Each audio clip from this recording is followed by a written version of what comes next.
প্ৰভু যীশুৰ নামেৰে সকলোকে চালম। সকলোৰে ভালনে? আহক আমি সকলোৱে একেলগে গীতমালা 55ৰ পৰা পাঠ কৰোঁ। হে ঈশ্বৰ, মোৰ প্ৰাৰ্থনালৈ কাণ পাতা, মোৰ নিবেদনৰ কালত লুকাই নাথাকিবা। মোলৈ কাণ দিয়া, মোক উত্তৰ দিয়া। শত্ৰুৰ মাতৰ কাৰণে আৰু দুষ্টৰ অত্যাচাৰৰ কাৰণে মই চিন্তা কৰি কৰি অস্থিৰ হৈছোঁ আৰু কেকাইছোঁ, কিয়নো সিহঁতে মোক দোষত পেলায়, ক্ৰোধত মোক তাড়না কৰে। মোৰ হৃদয়ে মোৰ অন্তৰত অত্যন্ত যন্ত্ৰণা পাইছে। মৃত্যুৰ আশংকাই মোক ধৰিছে। ত্ৰাস আৰু কঁপনিয়ে মোক আক্ৰমণ কৰিছে। মহাত্ৰাসৰূপ ঢলপানীয়ে মোক তল নিয়াইছে। মই ক'লোঁ, কপৌৰ দৰে মোৰ ডেউকা থকা হ'লে মই কেনে ভাল পালোহেঁতেন। সেয়ে হোৱা হ'লে মই উৰি গৈ বিশ্ৰাম পালোহেঁতেন। চোৱা, সেয়ে হোৱা হ'লে মই দূৰলৈ পলাই গৈ অৰণ্যত বাস কৰিলোহেঁতেন। প্ৰচণ্ড বতাহ আৰু ধুমুহাৰ পৰা মই শীঘ্ৰে আশ্ৰয়লৈ গ'লোহেঁতেন। 1 পদৰ পৰা 5 নম্বৰ পদলৈকে নাইবা 9 পদলৈকে আমি ইয়াত দাউদৰ পৰিস্থিতি দেখিছোঁ। তাৰ পাছত 9 পদৰ পৰা 15 পদলৈকে আমি দাউদৰ শত্ৰুবোৰৰ বিষয়ে দেখিছোঁ। আৰু 16 পদৰ পৰা 22 নম্বৰ পদলৈকে আমি যদি মন কৰোঁ দেখিবলৈ পাওঁ যে দাউদে ঈশ্বৰৰ বিষয়ে কথা কৈছে। এই তিনিওটা বিষয় যদি আপুনি লিখি লয় তেতিয়া বৰ ভাল হ'ব। সৰ্বপ্ৰথমে আমি দাউদৰ অৱস্থাটো দেখিবলৈ পাইছোঁ। একো ভাল হৈ থকা নাই। কোনোবা আছে নেকি আমাৰ মাজত? মোৰ ক্ষেত্ৰত একোৱেই ঠিক হোৱা নাই।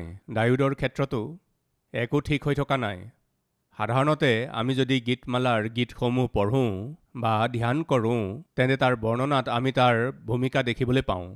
আৰু সেইবোৰ যদি আমি মন দি পঢ়োঁ আৰু বুজোঁ, গীতমালা আৰু বেছি ভালকৈ বুজিবলৈ সহায় হয়। আমি যেতিয়া 54 নম্বৰ গীতটো ধ্যান কৰিছিলোঁ, আমি বুজিলোঁ যে চৌলে দাউদক ধৰিবলৈ চেষ্টা কৰি আছিল। দাউদ জিফ নামৰ অঞ্চলত লুকাই আছিল, তাত আশ্ৰয় লৈছিল। আৰু জিফিয়াৰ লোকবিলাকে চৌলৰ ওচৰলৈ গৈ কয়, দাউদ আমাৰ তাতেই আছে। আপুনি যদি দাউদক ধৰিবলৈ বিচাৰিছে তালৈ আহি ধৰিব পাৰিব। এই বুলি কৈ দাউদৰ প্ৰতি বিশ্বাসঘাতকতা কৰে। আৰু তেতিয়াই সেই গীতটো দাউদে লিখিছিল, 54 নম্বৰ গীত। এই গীতটোৰ ওপৰ ফালে সেই গীতটো লিখাৰ কাৰণটোও লিখা আছে প্ৰধান বাদ্যকৰৰ নিমিত্তে তাৰযুক্ত যন্ত্ৰৰে গাবলগীয়া মস্কিল নামে দাউদৰ ৰচিত গীত। দাউদ আমাৰ লগত জানো লুকাই থকা নাই? গতিকে আমি ইয়াত স্পষ্টকৈ দেখিবলৈ পাইছোঁ যে কেনেকুৱা পৰিস্থিতিত দাউদে সেই গীতটো লিখিছিল। আৰু 55 নম্বৰ গীতলৈ আহোঁতে তাত দেখোঁ কেনেকুৱা পৰিস্থিতিত সেই গীতটো লিখা হৈছে তাৰ কাৰণটো কোৱা হোৱা নাই। কিন্তু এই গীতটোৰ ভূমিকাটো বুজিবৰ বাবে আপুনি যদি তাৰ গভীৰতা অধ্যয়ন কৰে তেন্তে বহুতো কথা বুজিব পাৰিব। 10 নম্বৰ পদটো চাওক। ইনফেক্ট আমি 9 পদৰ আগৰ পৰা অলপ পঢ়িম। হে প্ৰভু, সিহঁতক বিনষ্ট কৰা, সিহঁতৰ জিভা ভিন্ন ভিন্ন কৰা, কিয়নো মই নগৰৰ ভিতৰত অত্যাচাৰ আৰু বিবাদ দেখিছোঁ। সিহঁতে দিনে ৰাতিয়ে গড়ৰ ওপৰেদি নগৰ ভ্ৰমি ফুৰে। অধৰ্ম আৰু অপকাৰ তাৰ ভিতৰত আছে। তাৰ ভিতৰত দুষ্টতা আছে। তাৰ চকবোৰৰ পৰা উপদ্ৰৱ আৰু চল নুগুচে। কোনো শত্ৰুৱে যে মোক নিন্দা কৰিছে নে নহয়? কৰা হ'লে মই তাক সহিলোহেঁতেন। মোক ঘৃণাও তাই যে মোৰ বিৰুদ্ধে গৰ্ব কৰিছে এনে নহয়। কৰা হ'লে মই তাৰ পৰা নিজকে লুকুৱালোহেঁতেন।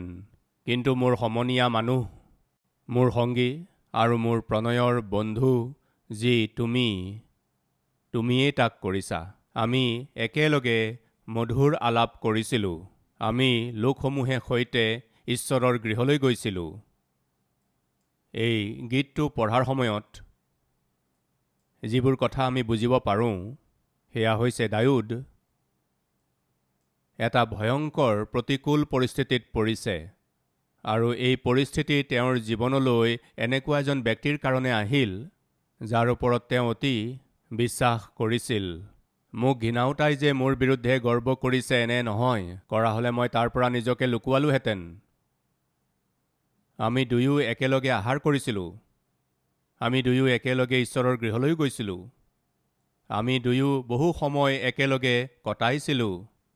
তুমি মোৰ বন্ধু, মোৰ পৰিচিত। ডায়ুদে যেতিয়া এই বুলি কৈছিল তাৰ অৰ্থ, ডায়ুদে যাক বিশ্বাস কৰিছিল তেনেকুৱা এজন ব্যক্তিয়ে তেওঁক বিশ্বাসঘাতকতা কৰিলে, আৰু এই বিশ্বাসঘাতকতাৰ কাৰণে তেওঁৰ প্ৰাণহানিৰ উপক্ৰম হৈছে। কোনোবা আছে নেকি আমাৰ মাজত? যিজন ব্যক্তিক মই বিশ্বাস কৰিছিলোঁ তেওঁৰ কাৰণেই মোৰ আজি প্ৰাণ বিপদত। মোৰ বিশ্বাসযোগ্য চিনাকি মানুহৰ কাৰণে আজি মোৰ ওপৰত বহুত অধিককৈ আৰ্থিক বোজা পৰিছে। মোৰ এজন বিশ্বাসযোগ্য ব্যক্তিৰ কাৰণে মোৰ পাৰিবাৰিক শান্তি নোহোৱা হৈছে। মোৰ এগৰাকী বিশ্বাসযোগ্য ব্যক্তিৰ কাৰণে মোৰ চাকৰিত সমস্যা হৈছে। যাৰ ওপৰত মই বিশ্বাস কৰিলোঁ তাৰ কাৰণেই আজি মোৰ শান্তি মোৰ পৰা নোহোৱা হৈছে। মোৰ হৃদয়ত আঘাত পাইছোঁ। বিশ্বাস জন্মাই মোৰ পাছফালৰ পৰা ছুৰীৰে মোক আঘাত কৰিলে। এনেকুৱা পৰিস্থিতিৰ মাজেৰে আপুনি গৈ আছে নেকি? তেন্তে শুনক, আত্মিক যাত্ৰাত এয়া সাধাৰণ কথা। আপোনাক কেতিয়া বিশ্বাসঘাতকতা কৰা হয় জানেনে? আপুনি যেতিয়া বিশ্বাস কৰে। যাক আপুনি বিশ্বাসেই নকৰে তেওঁলোকে আপোনাক বিশ্বাসঘাতকতা কৰিব নোৱাৰে। এটা উদাহৰণৰ সৈতে বুজাইছোঁ।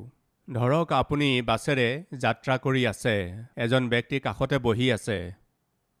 তেওঁ আপোনাৰ সৈতে বৰ ভালদৰে কথা পাতি আছে, মৰমেৰে কথা পাতি আছে, আৰু এইদৰে কথা পাতোতে পাতোতে পৰিচয় বাঢ়ি যায় আৰু বিশ্বাসো বাঢ়ি যায়। এখন হোটেলত গাড়ীখন ৰয়। আপুনি ৰেষ্টৰুম ব্যৱহাৰ কৰিবলৈ বিচাৰে। আপোনাৰ এটা সৰু বেগ আছে। যদি কাষৰ ব্যক্তিজনক বিশ্বাস কৰে তেতিয়াহে আপুনি তেওঁক ক'ব, ভাই শুনকচোন, মই অলপ ৰেষ্টৰুম ব্যৱহাৰ কৰি আহিব বিচাৰিছোঁ, মোৰ বেগটো অলপ চাবচোন। বিশ্বাস কৰিলেহে আপুনি ক'ব।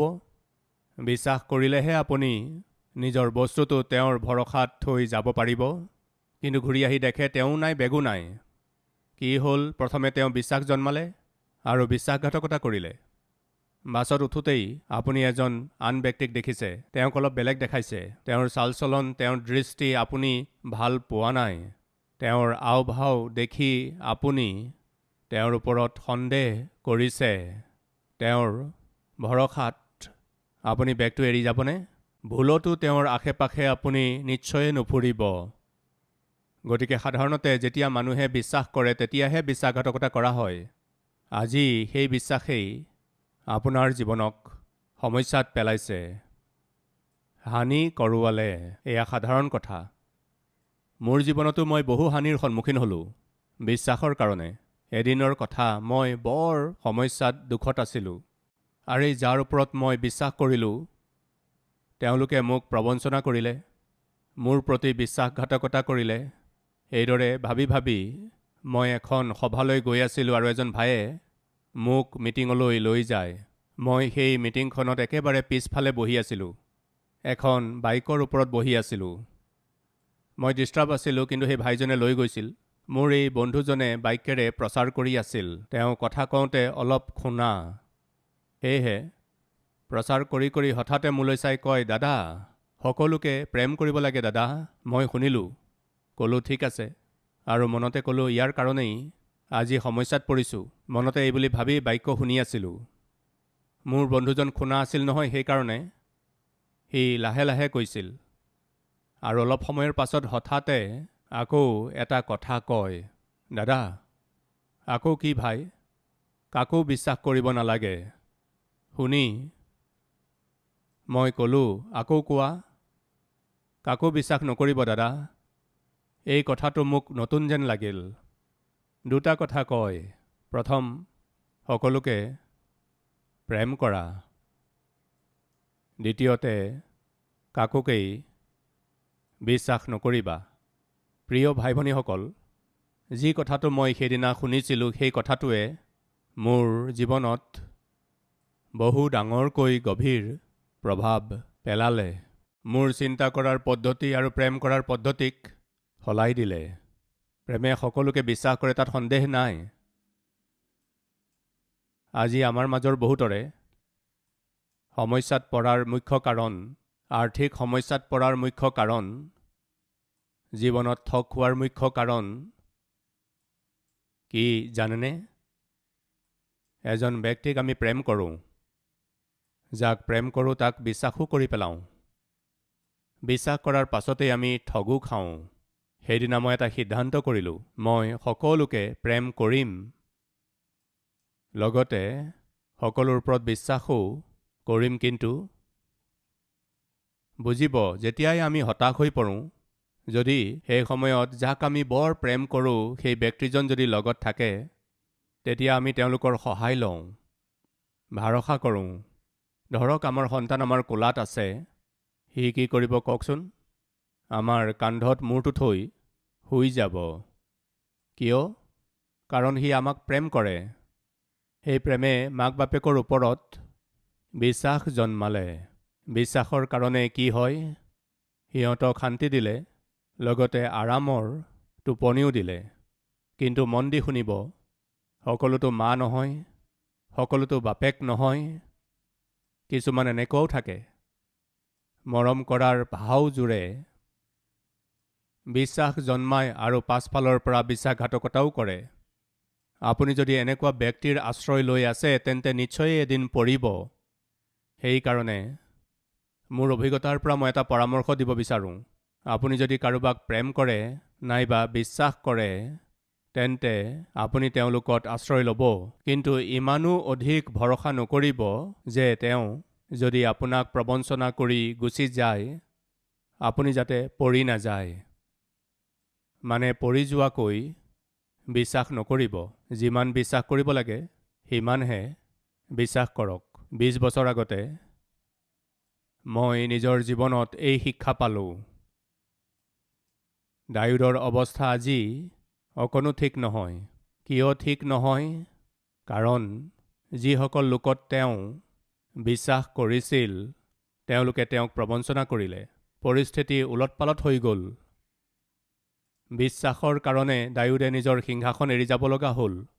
কালিলৈকে যিজন মহাৰাজ ডায়ুদ আছিল, আজি তেওঁ নিজৰ সিংহাসন এৰি, নিজৰ দেশ এৰি লুকাবলৈ পলাব লগা হ'ল। এই সকলোবোৰৰ কাৰণ কি আছিল? বিশ্বাস। নিজৰ আশে পাশে থকা পৰিস্থিতি যেতিয়া দেখে, যেতিয়া বিশ্বাসঘাতকতা হ'ল, যেতিয়া পৰিস্থিতি হাতৰ পৰা ওলাই গ'ল, তেতিয়া ডায়ুদে কি কৰিছিল? কান্দিছিল। তাৰমানে প্ৰাৰ্থনা কৰিছিল। কোনোবা আছে নেকি আমাৰ মাজত? মোৰ অৱস্থা ভাল নহয়, মোৰ পৰিয়ালৰ অৱস্থা ভাল নহয়, মোৰ ছোৱালীৰ অৱস্থা ভাল নহয়, মোৰ ল'ৰাৰ অৱস্থা ভাল নহয়, মোৰ আৰ্থিক অৱস্থা ভাল নহয়, মোৰ স্বাস্থ্য ভাল নহয়, মোৰ চাকৰিৰ অৱস্থা ঠিক নহয়। আজি আপুনি ঈশ্বৰৰ সান্নিধ্যলৈ আহিছে। যি যি সমস্যাবোৰ লৈ আজি ঈশ্বৰৰ ওচৰলৈ আহিছে, সেয়া কেৱল আপুনিহে জানে। কিন্তু শুনক, স্থিতি যেনেকুৱাই নহওক কিয়, তাক ঠিক কৰিব পৰা ব্যক্তিজনক মই জানো, আৰু তেওঁৰ নাম যীশু। যেতিয়া পৰিস্থিতি ঠিক নহয়, যেতিয়া পৰিস্থিতি বেয়া, প্ৰতিকূল, তেতিয়া ডায়ুদে চকুলো টুকিছিল। তেওঁৰ আশে পাশে থকা সকলোবোৰ ওলটপালট হৈ আছিল।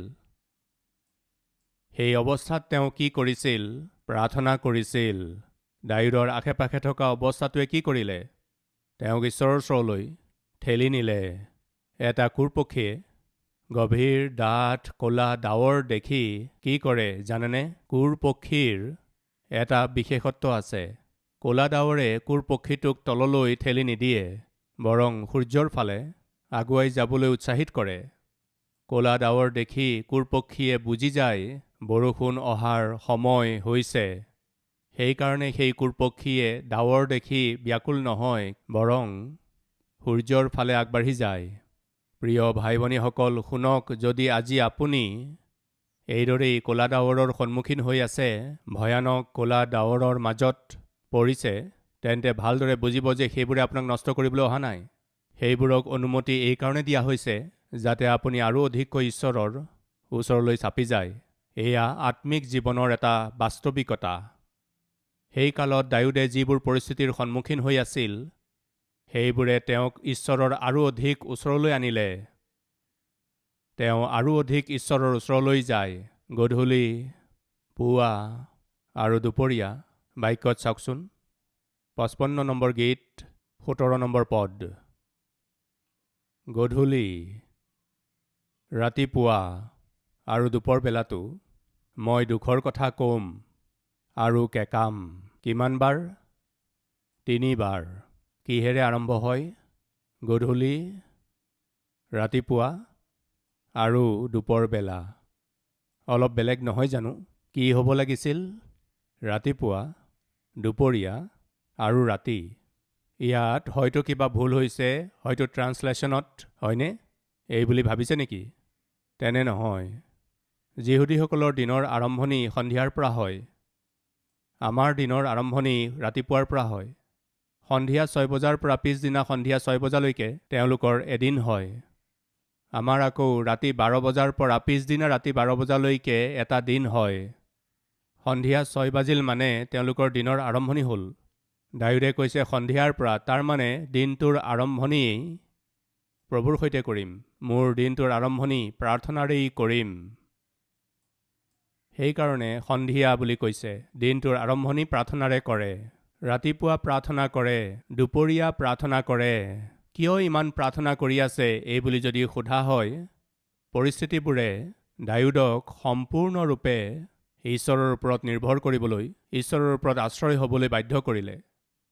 কাৰণ এতিয়া ডায়ুদ এনেকুৱা অৱস্থাত নাছিল য'ত তেওঁ নিজৰ বুদ্ধিৰে, নিজৰ শক্তিৰে নিজকে ৰক্ষা কৰিব পাৰিব। ভাই ভনীসকল, মন দি শুনিব। আপোনাৰ বেংক বেলেঞ্চে অলপ সময়ৰ বাবে আপোনাক সহায় কৰিব পাৰে। আপোনাৰ বন্ধুসকলে অলপ সময়ৰ কাৰণে আপোনাক সহায় কৰিব পাৰিব। আপোনাৰ পদবী, আপোনাৰ ক্ষমতাই, আপোনাৰ প্ৰতিষ্ঠা, আপোনাৰ খ্যাতিয়ে, আপোনাৰ নাম, আপোনাৰ কামে অলপ সময়ৰ বাবে আপোনাক সহায় কৰিব পাৰিব। কিন্তু কেতিয়াবা এনেকুৱা সমস্যা আহে যিয়ে এওঁলোকৰ আগত শিৰ নত কৰিবলৈ বাধা দিয়ে। ডায়ুদৰ সন্মুখলৈ যি সমস্যা আহিছিল, তেওঁৰ ৰাজত্বৰ কাৰণে, তেওঁৰ আধিপত্যৰ কাৰণে বা তেওঁৰ যুদ্ধ কৌশলৰ কাৰণে, সেই সমস্যাবোৰৰ অকণো সমাধান নোলাল। বৰং তাৰ বিপৰীতে নিজৰ অধিকাৰকেই হেৰুৱালে, সিংহাসনকেই এৰিব লগা হয় আৰু এতিয়া প্ৰাণ হাতত লৈ পলাইছে। এনেকুৱা পৰিস্থিতি। 55 নং গীতমালাটো লিখাৰ আঁৰত থকা যি পটভূমি, তাক আমি 2 চামুৱেল পুস্তকৰ 15, 16 আৰু 17 অধ্যায়ত পাওঁ। এই তিনিওটা অধ্যায়ৰ ঘটনাবোৰ এয়াই ইয়াৰ পটভূমি। সহজ ভাষাত আপোনাক বুজাবলৈ চেষ্টা কৰিছোঁ। ডায়ুদৰ ৰাজত্বৰ কালত এনেকুৱা এজন শত্ৰু তেওঁৰ বিৰুদ্ধে থিয় হৈ যায়, যাৰ কল্পনাও তেওঁ কৰা নাছিল। কোন আছিল? তেওঁৰ পুত্ৰ অবছালোম। পুত্ৰ অবছালোম, যাক তেওঁ বৰ প্ৰেম কৰিছিল, সেই পুত্ৰই আজি তেওঁৰ বিৰুদ্ধে থিয় দিছে, তেওঁক হত্যা কৰিবলৈ চেষ্টা কৰি আছে। এটা নিঃসহায় অৱস্থাত ডায়ুদ পৰিছিল। নিজৰ তৰোৱালেৰেই নিজৰ পুত্ৰক তেওঁ মাৰিব পাৰিবনে? নোৱাৰিব। ঠিক আছে, নিজে মাৰিব নোৱাৰে, কিন্তু নিজৰ অন্য কোনো এজন সেনাপতিক বা অন্য কোনো এজন ব্যক্তিক পঠিয়াই, মইতো মাৰিব নোৱাৰোঁ, কিন্তু যোৱা, তুমি গৈ মাৰা আৰু মোক ৰক্ষা কৰা, এইবুলি ক'ব পাৰিবনে? ক'ব নোৱাৰিব। তেওঁৰ কূটনীতি, তেওঁৰ ৰাজনীতিয়ে তেওঁৰ ৰাজত্বক ৰক্ষা কৰিব পাৰিবনে? নোৱাৰিব।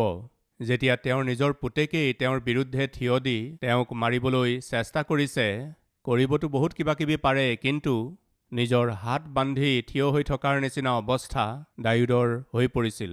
এই সকলোবোৰৰ আঁৰৰ কাৰণ কি বাৰু? যিজন মন্ত্ৰীৰ ওপৰত তেওঁ অধিক ভৰসা কৰিছিল, সেই মন্ত্ৰী অহিতোফলে ডায়ুদক এৰি তেওঁৰ শত্ৰু হৈ পৰা অবছালোমৰ সংগী হৈ পৰে। ডায়ুদৰ বিষয়ে অহিতোফলে সকলোবোৰ জানে।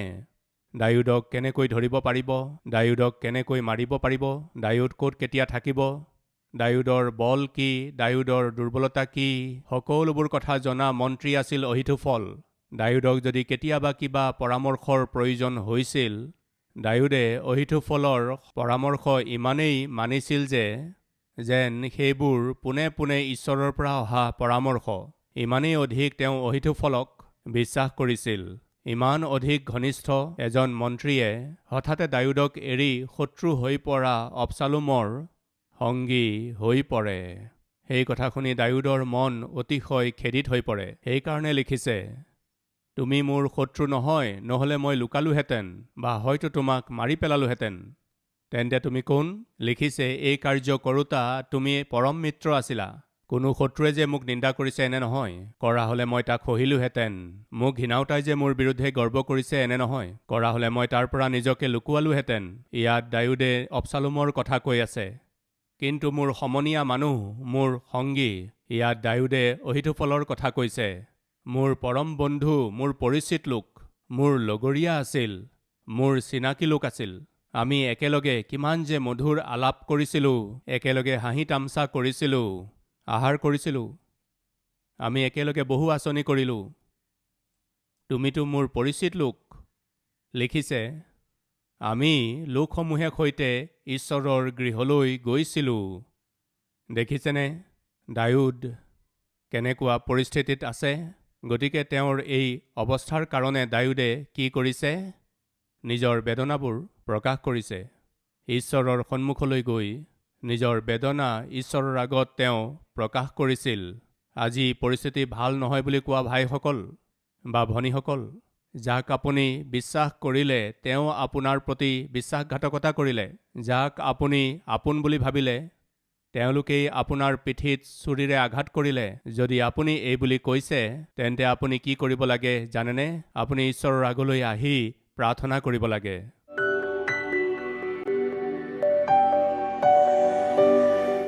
হে পিতৃ, আমাক দৰ্শন দিয়ক।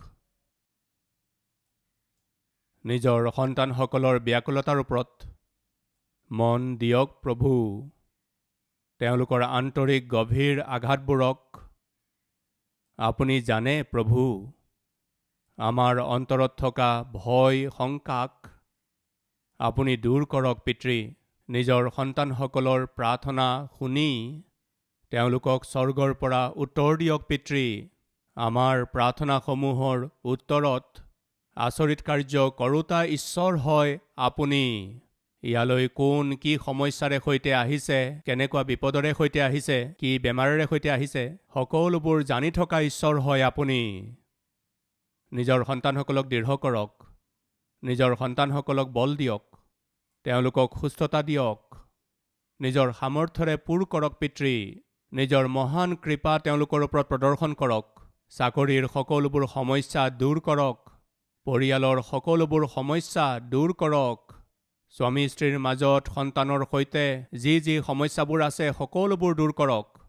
তেওঁলোকৰ বেদনাবোৰ দূৰ কৰি আপুনি মহিমান্বিত হওক। প্ৰাণ আত্মা শৰীৰত তেওঁলোকৰ যি যি বেদনা আছে প্ৰভু যীশুৰ নামত সেইবোৰ দূৰ কৰক। এই প্ৰাৰ্থনা যীশুৰ নামত শুনক আৰু গ্ৰহণ কৰক। আমেন।